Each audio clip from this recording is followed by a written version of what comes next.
हर बार की तरह इस बार भी दीपावली की खुशी में गांव में दंगल होने जा रहा है। लेकिन इस दंगल में एक शर्त होती है, जो हारेगा उसे रस्सी से बांधकर उल्टा टांग कर 3 दिन तक पीटा जाएगा और जो जीतेगा उसे गांव का राजा बना दिया जाएगा। इस दंगल में मुन्ना की माँ लड़ाई करने आई है। अब देखते हैं मुन्ना की माँ के सामने कौन आता है। इस बार का दंगल का सबसे बड़ा पहलवान रेड बुल लड़ाई करने के लिए आया है। ये बहुत ही खतरनाक है। ये हर बार जीत जाता है। जब यह दहाड़ता है तो कोई भी इसके सामने नहीं आता।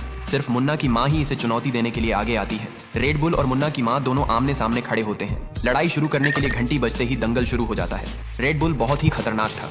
उसने मुन्ना की माँ को ऐसे उठाकर पटका कि वहीं पर उनकी मृत्यु हो गई। लेकिन छत पर से मुन्ना दंगल देख रहा था। अपनी माँ को मृत्यु और घायल होते देखकर उसने छत से छलांग लगाई और अपनी माँ के पास आकर कसम खाई, माँ मैं तुम्हारा बदला जरूर लूंगा रेड बुल से। मुन्ना जंगल में वहां से चला गया। वह वहां रोज अपनी माँ को याद करके रोता है और बदला लेने का संकल्प करता है। वह रोज 50 किलो फल खाता है, सुबह 500 किलोमीटर तक पानी में दौड़ता है और पहाड़ों पर जाकर बड़े बड़े पहाड़ उठाता है। कुछ ही दिनों में मुन्ना का शरीर तलवार से भी मजबूत और तूफान से भी तेज हो गया। 1 साल बाद फिर से दीपावली की खुशी में दंगल होने जा रहा था। मुन्ना अपना माँ का बदला लेने के लिए 1 साल से तरस रहा था। अखाड़े में वही रेड बुल फिर से दहाड़ रहा था। उसके डर से कोई भी उसके सामने आने की हिम्मत नहीं कर पा रहा था। तभी अपने माँ का बदला लेने के लिए मुन्ना अखाड़े में आता है। अब मुन्ना इतना ताकतवर था कि अकेले ही 20 आदमियों को हरा सकता था। लड़ाई के लिए दोनों आमने सामने होते हैं। मुन्ना रेड बुल को पकड़ता है, अपनी माँ को याद करता है और ऐसे पटकता है कि रेड बुल वहीं पर मर जाता है। फिर मुन्ना बोलता है, कोई भी अपनी माँ से सच्चा प्यार नहीं करता।